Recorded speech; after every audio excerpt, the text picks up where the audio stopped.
हाय बच्चों। आज हम लोग आप लोगों को पढ़ाएंगे सीमा। सीमा ये आपका जो क्लास 11th के बच्चे हैं उनके सिलेबस में होता है। सीमा को हम पहले समझ लेते हैं। सीमा होता क्या है, इसको इंग्लिश में लिमिट बोलते हैं।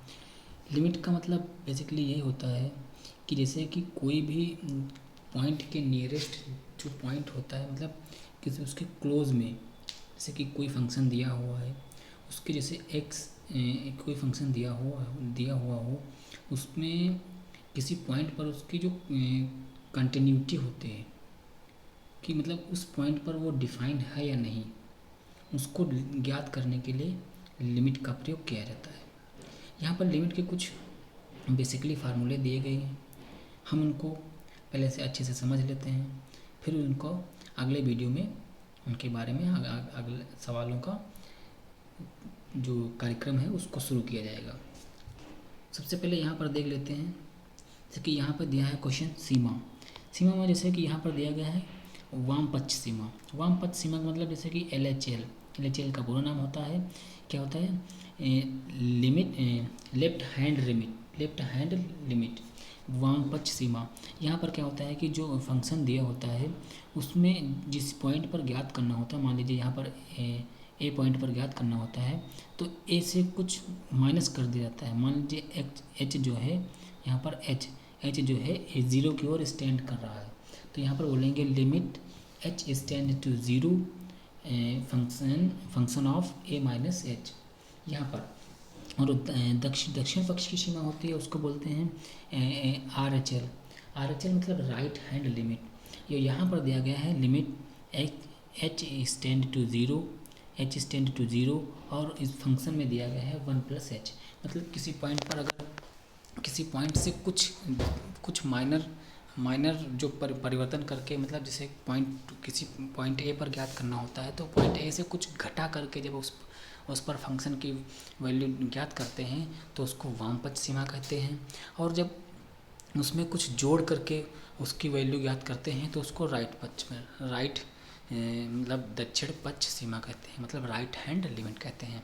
मतलब किसी जो ग्राफ होता है उसके किसी पर्टिकुलर पॉइंट पर हम देख लेते हैं, उस पॉइंट चेक करने के लिए उस पॉइंट के जस्ट पहले किसी पॉइंट पर उसका मान जो याद करते हैं वो होता है आपका लेफ्ट हैंड लिमिट। और जो उसके थोड़ा आगे जस्ट उसके नेक्स्ट पॉइंट पर ज्ञात करते हैं तो इसको बोलते हैं राइट हैंड लिमिट यहाँ पर। और उस फंक्शन पर भी जो उनकी वैल्यू होती है वो समान होनी चाहिए। जैसे कि limit x extend to a f x के अस्तित्व के लिए ये, जैसे कि अगर कोई फंक्शन एग्जिस्टेंस कर रहा है मतलब अस्तित्व में है, तो उसके लिए जो लेफ्ट हैंड जो लिमिट होगी और राइट हैंड लिमिट जो होगी वो बराबर होनी चाहिए, तभी वो फंक्शन डिफाइन होगा। यहाँ पर जो महत्वपूर्ण रूप दिए गए हैं कि अगर जैसे कि कोई फंक्शन में किसी भी फंक्शन में जो कोई फंक्शन दिया गया है उसमें जैसे कि किसी एक्स स्टैंड टू ज़ीरो दिया गया है, तो उसमें अगर उस एक्स के स्थान पर उस वैल्यू का मान रख दिया जाए, तो अगर इन सभी फॉर्म में से कोई भी फॉर्म बनता है तो उसको बोलते हैं अनिर्धारित रूप। मतलब उसका मान निर्धारित ना किया जा सके तो उसको अनिर्धारित रूप बोलते हैं, इनडिटर्मिनेंट फॉर्म बोलते हैं। तो अगर यहाँ पर 0/0 आ जाता है तो वहाँ पर वो डिफाइन नहीं होगा। अगर इनफाइनाइट आ जाता है तो वह डिफाइन नहीं होगा। अगर इनफाइनाइट माइनस इनफाइनाइट आ जाता है तो भी वह डिफाइन नहीं होगा। अगर 0 आ जाती है तब भी डिफाइन नहीं होगा। और अगर इनफाइनाइट की पावर 0 आ जाती है तब भी डिफाइन नहीं होगा। और अगर यहाँ पर 1 की पावर इनफाइनाइट आ जाती है तब भी डिफाइन नहीं होगा। यहाँ पर इतनी ये होगा। तो यहाँ पर हम कुछ देख लेते हैं महत्वपूर्ण फार्मूले जो इस लिमिट में प्रयोग किए जाएंगे। जैसे कि कोई लिमिट दिया गया है, वह 2 या 2 से अधिक फंक्शंस के योग या अंतर को जोड़ करके बनाया गया है। तो लिमिट जैसे कि यहाँ पर दिया गया है limit x stand to a f x plus minus g x. मतलब यह जो फंक्शन है ये 2 फंक्शनों से मिलकर बना हुआ है। तो इसको हम यहाँ पर कर सकते हैं, इन दोनों फंक्शनों को अलग अलग करके जोड़ दिया जाता है। मतलब x limit x tend to a f x, मतलब एफ एक्स के अलग वैल्यू निकाल लें और जो लिमिट जी एक्स है उसकी वैल्यू अलग निकाल लें। अगर इन दोनों वैल्यूओं को आपस में जोड़ दिया जाए तो इस वैल्यू इससे निकली वैल्यू इन दोनों वैल्यूओं के योगफल के बराबर होगी। अगर यहाँ पर माइनस साइन लगा है तो यहाँ पर माइनस साइन होगा। और दूसरा फार्मूला देख लेते हैं, ये पहला हो गया। दूसरा फार्मूला देख लेते हैं कि यहाँ पर दूसरा फार्मूला देख लेते हैं। जैसे कि यहाँ पर क्या होता है, limit x tend to a और x tend to a function of x and function of gx, ये दो function f x and g x दिए गए हैं। तो इनको हम जो फंक्शन ऑफ x का जो दिया गया है फलन और जो फंक्शन जी एक्स का, यहाँ पर जी एक्स होना चाहिए, यहाँ पर जी एक्स होना चाहिए, सॉरी गलती से लिख दिया एफ एक्स। तो फंक्शन ऑफ एफ एक्स और फंक्शन ऑफ जी एक्स जो फॉर्म बनेगा वो यहाँ पर आपका दोनों के गुणनफल के योग के बराबर होगा। अगर कोई फंक्शन दिया गया है उसमें किसी अचर से गुणा की गई है तो वह जो, जैसे कि यहाँ पर देखा है लिमिट एक्स टेंड टू ए के एफ एक्स, जहाँ के एक अचर है तो जो फंक्शन ऑफ एफ एक्स के एक्स टेंड टू ए पर जो वैल्यू होगी और उसको के से गुणा कर दिया जाए तो उसकी वैल्यू इस वैल्यू के बराबर आ जाएगी। अगर कोई भी फंक्शन दिया गया है लिमिट एफ एक्स अपान जी एक्स के रूप में तो हम उसको लिख सकते हैं लिमिट एफ एक्स अपान लिमिट जी एक्स। लेकिन यहाँ पर जो एक्स टेंड टू ए है वो सेम होना चाहिए। लेकिन यहाँ पर जो डिनोमिनेटर है, डिनोमिनेटर मतलब हर लिमिट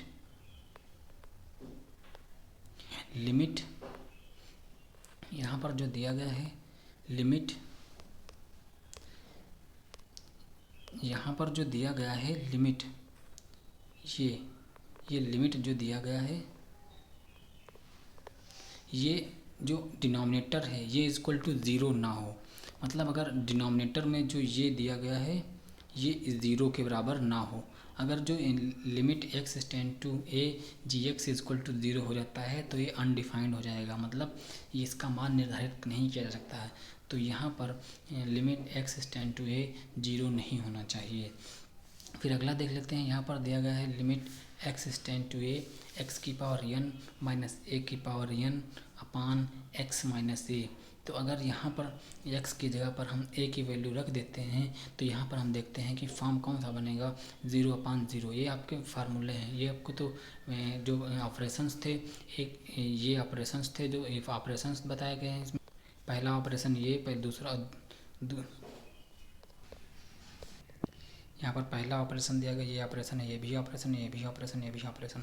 और यहाँ से आपके फार्मूले दिए गए हैं कि अगर लिमिट एक्स टेंड टू ए है एक्स की पावर एन और माइनस ए की पावर एन है और अपान एक्स माइनस ए है, अगर इसमें एक्स के इक्वल टू ए रख दिया जाए तो इसका मान कितना हो जाएगा, 0/0 हो जाएगा। तो 0/0 जो होगा 0/0 जो होगा वो इनडिफाइंड फॉर्म होगा, इनडिफाइंड अनिर्धारित फॉर्म होगा, इनडिटरमिनेट फॉर्म। तो इसको हम जो आगे इसको सॉल्व करेंगे तो इसका मान n इंटू ए की पावर n-1 निकल कर आएगा। लेकिन जो a है वो 0 से बड़ा होना चाहिए। यहाँ पर देख लेते हैं इसमें क्या होता है, लिमिट x टेंड टू ए की power x minus 1 upon x, इसकी वैल्यू जो है log बेस ई ए आता है। मतलब log ए बेस ई पर आता है, लेकिन a की जो वैल्यू है वो 0 से बड़ी होनी चाहिए। मतलब यहाँ पर जो ax की जो विस्तार करके निकाला गया फार्मूला एक स्टैंडर्ड फार्मूला है। इसको ax का जो एक्सपेंशन जो फॉर्म होता है उसको रख करके निकाल लिया जाता है। आपको यही फार्मूला याद रखने पड़ेंगे।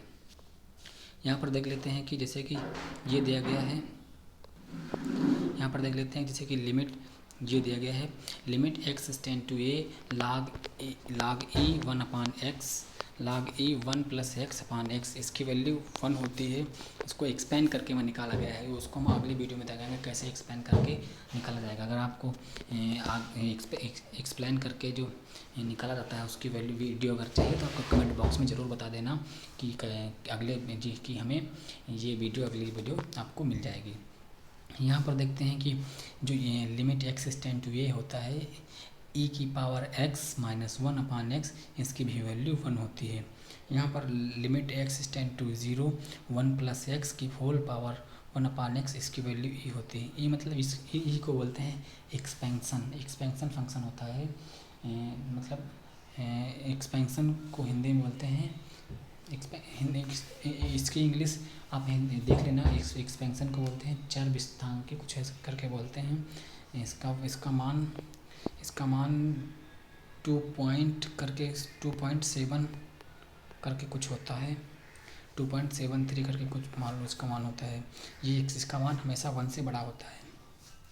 यहाँ पर देखते हैं limit x tend to infinite 1 plus 1 upon x की होल पावर एक्स, इसका भाईमान e होता है। Limit x tend to 0 a to power x minus b to power x upon x, इसका मान होता है limit log a upon b। Limit x tend to 0 sine x upon x, इसका मान 1 होता है। Limit x tend to 0 tan x upon x, इसका भी मान 1 होता है। Limit x tend to 0 sine x इसकी वैल्यू 1 0 होती है, क्योंकि यहाँ पर एक्स की 0 एक्स का मान यहाँ पर रखेंगे तो साइन जीरो का मान इतना हो जाता है। Limit x tend to 0 cos x का मान 1 होता है, क्योंकि यहाँ पर एक्स की वैल्यू रखने पर यहाँ पर इसका मान 1 हो जाता है। यहाँ पर ध्यान देने की बात है कि लिमिट का जो यूज होगा, कोई भी फंक्शन होगा जो उसका जो यूज होगा, जैसे कि आपको इनडिटर्मिनेट फॉर्म जब बनेगा, इनडिटर्मिनेट फॉर्म, तभी हम उसको यूज करेंगे। अगर कोई फंक्शन दिया गया है वो x इक्वल टू 2 पर उसका लिमिट निकालनी है, लिमिट की वैल्यू निकालनी है। अगर वह फंक्शन x इक्वल 2 पर इनडिटर्मिनेट फॉर्म में नहीं होता है, मतलब अगर उसका मान उस पॉइंट पर परिभाषित हो रहा है, तो आप डायरेक्ट उसमें x बराबर वो वैल्यू पुट करके उस फंक्शन का मान निकाल सकते हैं, उसकी वैल्यू निकाल सकते हैं। ये वाले फार्मूले तभी आप लगेंगे जब अगर आपका फंक्शन इनडिटर्मिनेट फॉर्म में बन जा रहा है। अगर कोई फंक्शन इनडिटर्मिनेट फॉर्म में बन जा रहा है तो उसको सॉल्व करने के लिए इन सभी फार्मूलों का यूज किया जाता है। अगर कोई सिंपल फंक्शन, जैसे कि यहाँ पर आप देख लेते हैं कि यहाँ पर देख लेते हैं कि limit x tend to 0 sine x और limit x equal to 0 cos x. यहाँ पर देख लेते हैं कि यहाँ पर अगर लिमिट की वैल्यू 0 पर रख देने पर फंक्शन इनडिटर्मिनेट फॉर्म में नहीं कन्वर्ट हो रहा है, तो यहाँ पर हम डायरेक्टली एक्स इक्वल टू, यहाँ पर हम डायरेक्टली साइन 0 वैल्यू रख देंगे और इसका मान 0 आ जाएगा। और यहाँ पर भी हम देख लेते हैं कि कास, यहाँ पर हम देख लेते हैं अगर कास 0 की वैल्यू रख देते हैं तो इसका मान डायरेक्ट हमें 1 प्राप्त हो जाएगा, जो कि इंडिटरमिनेट फॉर्म नहीं है। तो अगर कोई फंक्शन ऐसा दिया गया है जिसमें लिमिट के जो एक्स की वैल्यू है वो उसमें रखने पर वह फंक्शन इंडिटरमिनेट फॉर्म में नहीं कन्वर्ट हो रहा है, मतलब वह उसका मान ऐसा कोई भी स्थिति नहीं आती है कि वह इंडिटरमिनेट फॉर्म में कन्वर्ट हो रहा है, तो उसको हम वहीं पर x की वैल्यू पुट करके लिमिट की वैल्यू निकाल लेते हैं। अगर वह इनडिटरमिनेट फॉर्म में कन्वर्ट हो रहा है तभी हम इन सभी फार्मूलों का यूज करके उसको आगे सॉल्व करते हैं। यहाँ पर देख लेते हैं कि कुछ त्रिकोणमिति के विस्तार दिए गए हैं, मतलब कुछ एक्सपेंशन दिए गए हैं, उनकी सहायता से हम जो फार्मूले पीछे दिए गए थे उनको हम डिराइव करते हैं। यहाँ पर दिया गया है 1 प्लस a की होल पावर n, इसको हम बाइनोमियल थ्योरम से जब सॉल्व करेंगे तो यहाँ पर आपका जो x की power n plus 1 n C 1 x की power n minus 1 a into a plus n C 2 x की power n minus 2 a to power a की power 2 plus dot dot dot n C r, ये आपका ये तो आपका standard term होता है NCR x की power n minus r into a की power r। Plus dot dot dot A की पावर n।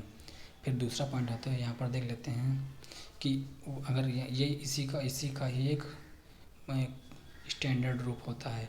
अगर हम x इक्वल टू यहाँ पर अगर हम a इक्वल टू 0 पुट कर देते हैं तो इसको सॉल्व करने पर हमें ये स्टैंडर्ड फॉर्म प्राप्त होता है। इसे यहाँ पर दिया गया है अगर a इक्वल टू 1 पुट कर देते हैं तो हमें ये वाली स्टैंडर्ड फॉर्म प्राप्त हो जाती है। फिर यहाँ पर आता है एक्सपेंशन e की पावर x एक्सपोनेंशियल, ई को बोलते हैं एक्सपोनेंशियल। अभी याद नहीं आ रहा था, पिछले पार्ट में हमने बता रहे थे, कुछ और बता रहे थे, सॉरी उसके लिए। ये ई को बोलते हैं एक्सपोनेंशियल फंक्शन, एक्सपोनेंशियल। तो यहाँ पर ई जो है एक्सपोनेंशियल फंक्शन होता है। अगर ई की पावर x है तो उसका जो है एक्सपेंशन रूप होता है वो होता है 1 plus x square upon factorial 2 plus x cube upon factorial 3 plus x की power 4 upon factorial 4 plus dot dot dot, ये इनफाइनाइट तक जाता है। फिर अगर x की पावर माइनस एक्स है तो उसको उसका हो जाता है कि यहाँ पर जो e की पावर x का जो विस्तार निकला था उसी में x के स्थान पर अगर हम माइनस का रख देते हैं तो वही आपका बन जाता है x, वही आपका बन जाएगा 1, वही आपका जो e की पावर माइनस एक्स का एक्सपोनेंशियल फंक्शन का विस्तार बन जाता है। 1 minus x plus x square upon factorial 2 plus x cube upon factorial 3 plus x की power 4 upon factorial 4 plus dot dot dot आगे ऐसे बन जाता है। प्लस आगे आता है ए की पावर एक्स इसको बोलते हैं इसको ए भी एक फंक्शन होता है, इसका नाम याद नहीं आ रहा है, वो अगले उसका नाम कुछ अलजेब्रिक करके कुछ होता है। इसका जैसे एक्सपेंशन होता है वो होता है 1 plus x L log a base e plus यहाँ पर एक्स स्क्वायर लॉग ये sorry plus x square log e a base a x square upon factorial 2 plus x cube upon factorial 3 log a base e का whole cube, ये इसका expansion होता है। Plus अगला होता है log 1 प्लस एक्स, इसका जो विस्तारित रूप होता है वो होता है x minus x square upon 2 plus x cube upon 3 minus x की पावर 4 अपान माइनस एक्स की पावर 4 अपान 4 प्लस एक्स की पावर 5 अपान 5, ये होता है। फिर होता है log 1 माइनस एक्स, तो इसका होता है इसमें जो log 1 प्लस एक्स का जो एक्सपेंशन होता है उसमें सभी टर्म माइनस के कर दिए जाते हैं। Minus x square upon 2 minus x cube upon 3 minus x की पावर 4 अपान 4 माइनस एक्स की power 5 upon 5 plus dot dot dot. Sine का जो होता है x minus x cube upon 3 plus x की पावर 4 अपान फैक्टोरियल 4, सॉरी इसको मैंने फिर से बता देता हूँ। साइन एक्स का जो एक्सपेंशन रूप होता है x minus x cube upon factorial 3 plus x की power 4 upon factorial 4 plus dot dot dot. Cos का जो होता है 1 minus x square upon factorial 2 plus x की पावर 4 अपान फैक्टोरियल 4, ये होता है कॉस का, ये होता है कॉस का। टेन का जो होता है x plus x cube upon factorial ten का जो होता है x plus x cube upon 3 plus 2 x की पावर 4 अपान 15, ये होता है टेन का फार्मूला। ये सारे फार्मूले आपको याद ही करने पड़ेंगे, इसका कोई आपको ट्रिक नहीं याद करने के लिए, आपको इसको रटना ही पड़ेगा। इसके लिए आप किसी भी तरीके का यूज कर सकते हैं याद करने के लिए। आप इसको पर डे रिवाइज करिए, इस पर एक बहुत सारे सवाल लगाइए, इसको पर डे याद करने की कोशिश कीजिए और एक दूसरे से कन्वर्सेशन कीजिए कि इसका फार्मूला बताइए, तो तभी ये फार्मूले आपको याद होंगे। इसका सबसे बेसिक तरीका यही है कि आप इस पर ज़्यादा से ज़्यादा क्वेश्चन सॉल्व करें, तभी ये आपको याद होंगे, अन्यथा ये याद नहीं होंगे। इनको याद करने, बस इनको अगर याद कर लिया जाए तो इस कोई भी सवाल लिमिटेशन में फटाक से लग सकता है। उसमें किसी भी बस कैलकुलेशन ही करनी शेष रह जाती है। बस आपको यही आपको सीखना है कि मतलब इनका यूज कैसे किया जाता है। बस पहले इनको याद कर लिया जाए, फिर मैं आपको एक अगला वीडियो प्रोवाइड करूँगा इसमें आपको बताया जाएगा कि इनका कैसे यूज करके आप बहुत बड़े सवालों को चुटकियों में सॉल्व कर सकते हैं।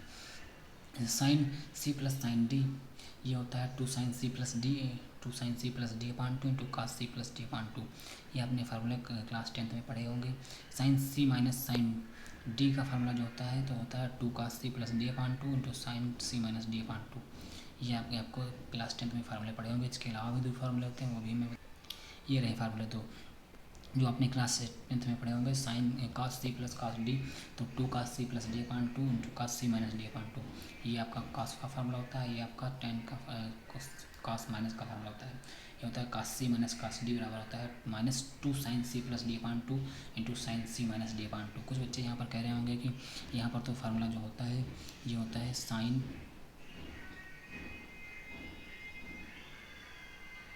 सी प्लस डी अपान 2 इंटू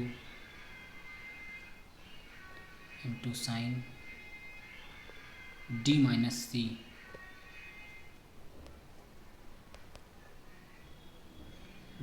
सी अपान 2 होता है। तो यहाँ पर हम डी माइनस